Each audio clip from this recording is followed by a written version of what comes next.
You have spent your entire life believing a lie so convincing, so pervasive, that you have never thought to question it. The lie is this: you are your body, you are your mind, you are this collection of flesh and bone, this stream of thoughts and emotions, this personality with its preferences and aversions and endless stories about who you are and what you deserve and what is possible for you. You have identified so completely with this temporary vehicle, this costume you are wearing for this brief moment of existence, that you have forgotten the eternal truth of what you actually are. And that forgetting has cost you everything. It has cost you peace, because bodies age and decay and die. It has cost you freedom, because minds are prisons of conditioning and fear and limiting belief. It has cost you joy, because when you believe you are this small, separate, vulnerable form, life becomes a constant struggle to protect yourself, to prove yourself, to get enough before time runs out. You have been living as a beggar, scrambling for scraps of happiness and validation when you are actually royalty who has forgotten your kingdom. But something is stirring in you now. Some deep, ancient recognition that you are more than what you see in the mirror, more than the voice in your head, more than the stories you tell about your past and your limitations and your identity. You are beginning to sense that the real you, the eternal you, the you that has existed before this body was born and will continue after this body dies, is something infinitely vaster, infinitely more powerful, infinitely more free than you have been allowing yourself to believe. And that sensing terrifies you, because if you are not your body, then who is feeling this pain, this pleasure, this hunger, this fatigue? If you are not your mind, then who is thinking these thoughts, making these plans, worrying about the future, replaying the past? If you are not this personality you have spent decades constructing and defending, then who are you? The question feels like standing at the edge of an abyss. You can sense that the answer will change everything. And change, even liberation, is frightening when you have spent your whole life clinging to what is familiar. Let me ask you something. Right now, as you take in these words, there is something aware of the words, is there not? Something that notices your thoughts about the words, something that observes the sensations in your body, the emotions moving through you, the entire experience of being alive in this moment. That awareness, that witness, that observing presence, is not the thing it observes. It is not your body, because it can observe your body. It is not your mind, because it can observe your thoughts. It is not your emotions, because it can watch them arise and pass without being consumed by them. So what is it? What is this awareness that is aware of everything but is itself not a thing? This is the question Joshua David Stone spent his life helping people answer. Not intellectually, not as a philosophical exercise, but experientially, as a lived reality that transforms every aspect of existence. Stone taught that the journey of ascension begins with a single recognition. I am not this body. I am not this mind. I am the eternal consciousness, witnessing the temporary experience of having a body and a mind. And when that recognition moves from concept to embodied truth, when you begin to live from that awareness rather than from the limited identity you have been defending, everything changes. Not slowly, not gradually, instantly, because you are no longer operating from fear and lack. You are operating from your true nature, which is infinite, eternal, and fundamentally free. But here is what makes this teaching so challenging. Your entire life has been structured around reinforcing the illusion that you are the body and mind. Every advertisement tells you that your worth depends on how you look, what you own, what you achieve. Every social interaction reinforces the personality you have constructed as your identity.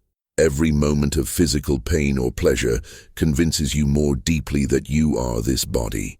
Every thought that grips you, every emotion that overwhelms you, every story your mind tells about who you are and what happened to you, all of it strengthens the illusion of separation, of limitation, of being this small, vulnerable, temporary self.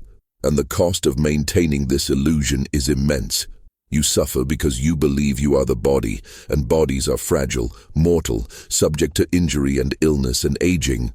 You suffer because you believe you are the mind, and minds are never satisfied, always comparing, always judging, always finding reasons to be anxious about the future or regretful about the past.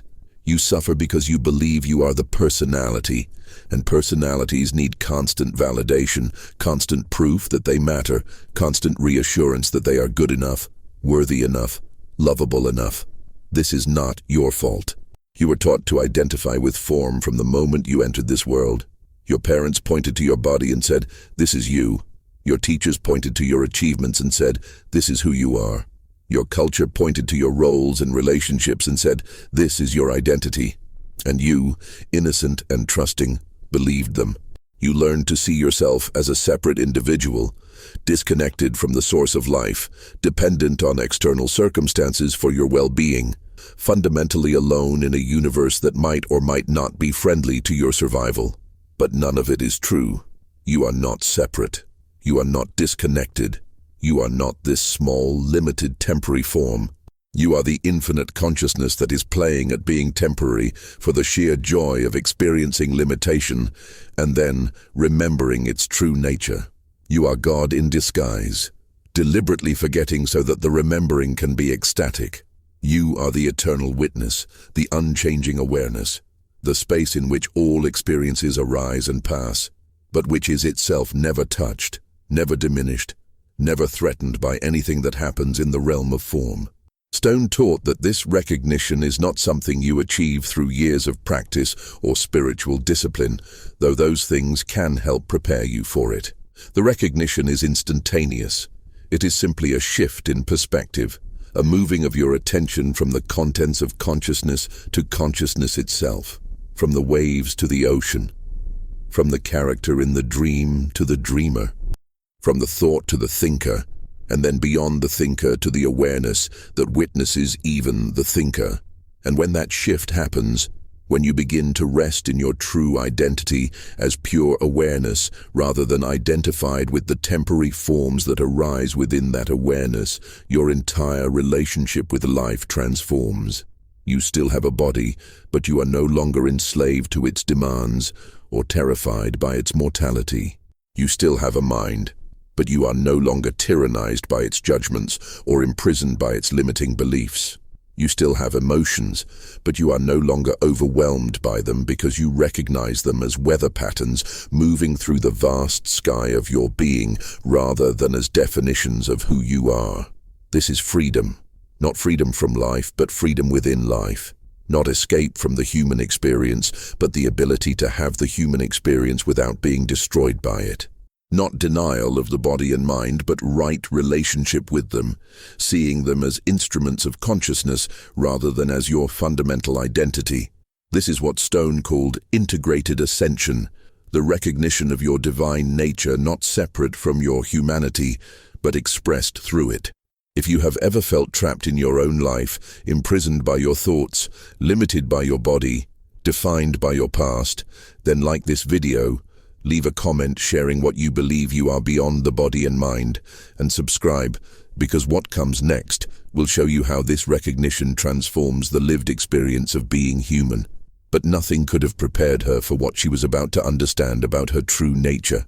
Daniela sat on the rooftop of her apartment building in San Miguel de Allende, Mexico, watching the sun set behind the pink and ochre colonial buildings, and realized she could not remember the last time she had felt truly alive.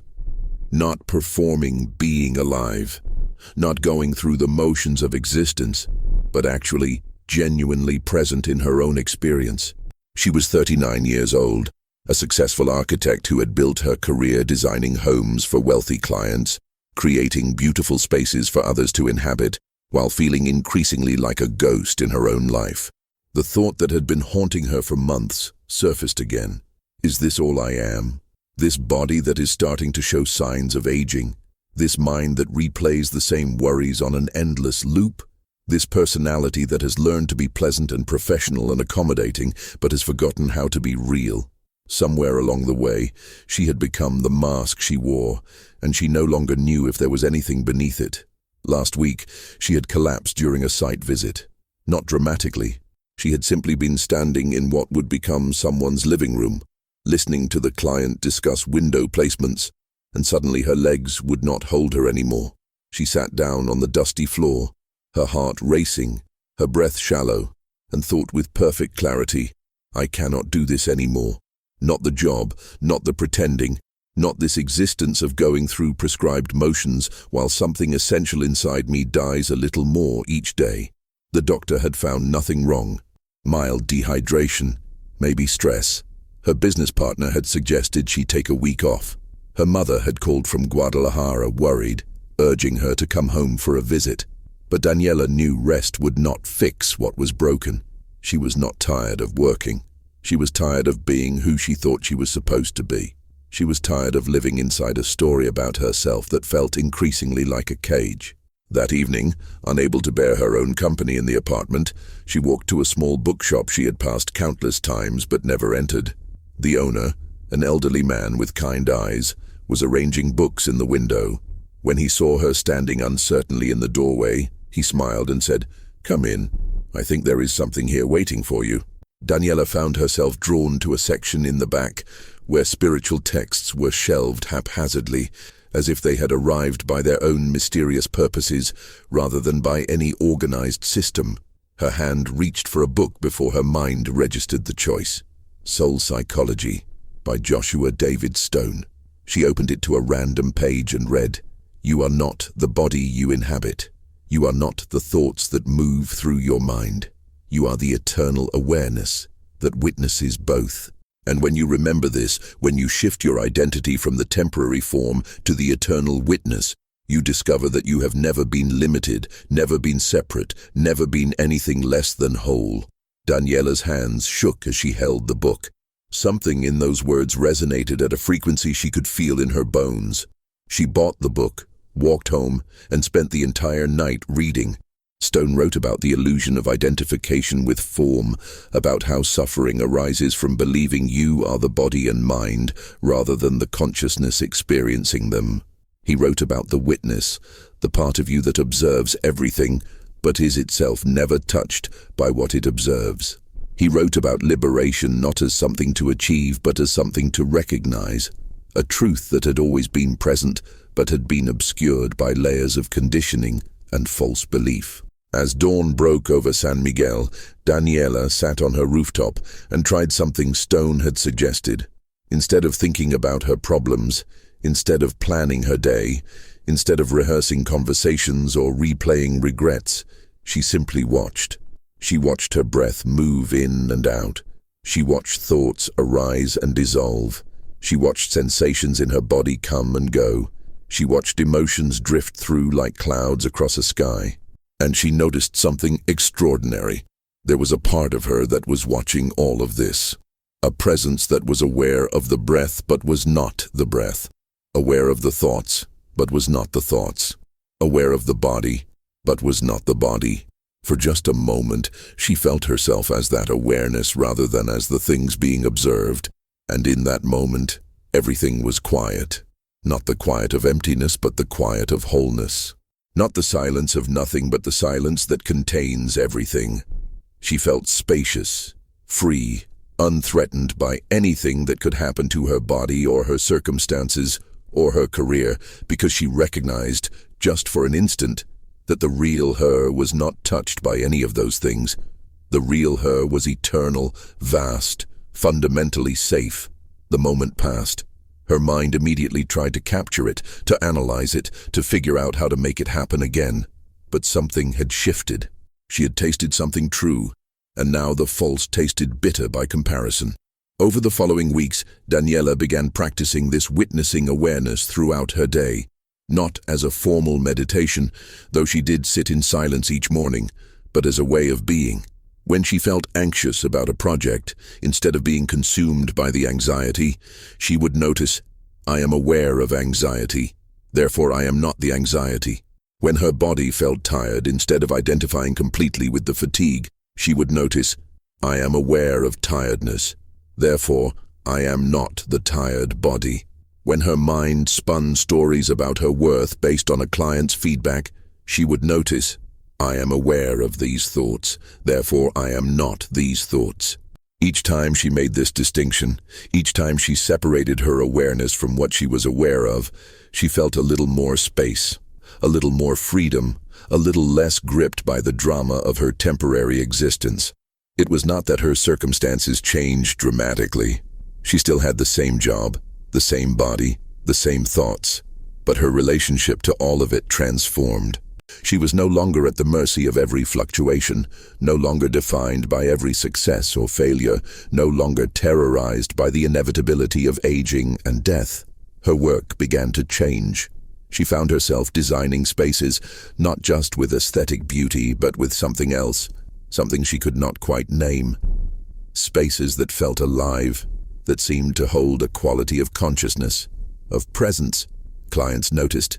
One woman told her, "Being in the home you designed for me feels like being held by something loving. I cannot explain it, but it is the first place I have ever lived where I feel truly at peace." Daniela understood. She was no longer designing from her mind, from learned principles and aesthetic formulas.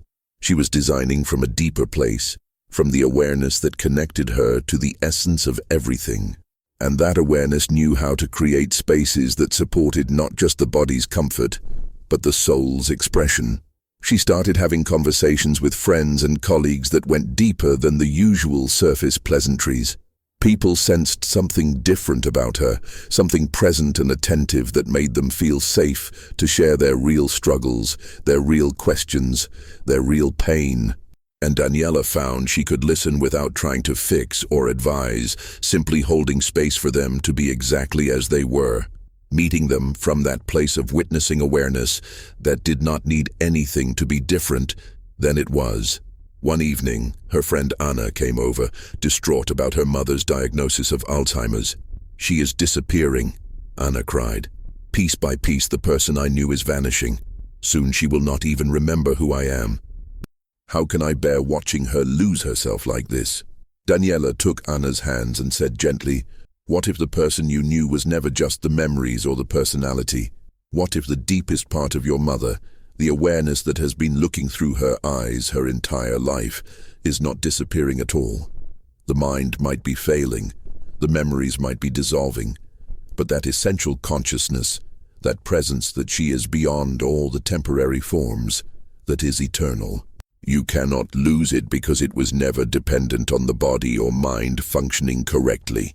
Your mother is still there, maybe more purely than ever before, because all the layers that obscured her true nature are falling away."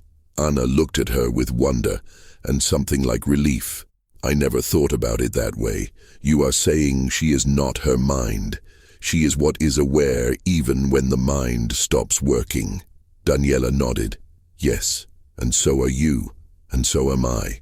We are all the eternal witness, temporarily experiencing limitation so we can know the infinite by contrast." Months passed. Daniela's practice of resting in witnessing awareness deepened. She began to notice that the more she identified with the eternal witness rather than with her temporary form, the more her life flowed. Opportunities arrived without her chasing them. Resources appeared when she needed them. Relationships either deepened into authentic connection or naturally completed, making space for new ones that resonated with who she was becoming. It was not that she became passive or stopped engaging with life. It was that she engaged from a place of trust rather than fear, from abundance rather than lack, from wholeness rather than need. She started teaching informal classes from her rooftop on Sunday evenings, sharing what she had learned about the nature of identity and awareness. Not as a guru or expert, but as someone who had discovered something liberating and wanted to offer it to others who were suffering from the same illusion she had been trapped in. People came, sometimes 5, sometimes 20, and they would sit together as the sun set over the colonial city, practicing the simple recognition. I am not my body. I am not my mind. I am the awareness that witnesses both. And in that recognition, finding a peace that had nothing to do with their circumstances and everything to do with remembering their true nature.